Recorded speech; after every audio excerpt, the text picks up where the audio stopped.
morning, friends. Happy Sunday.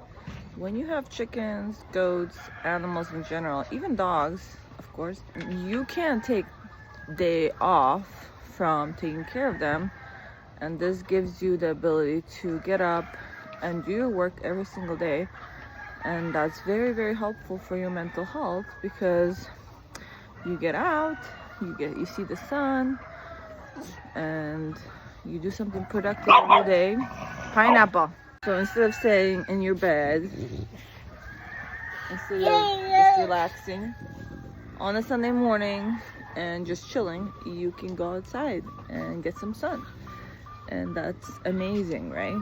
It helps you to have a routine every single day. Hi, Bella. You're a good girl. Pineapple. You want to feed the goaties too?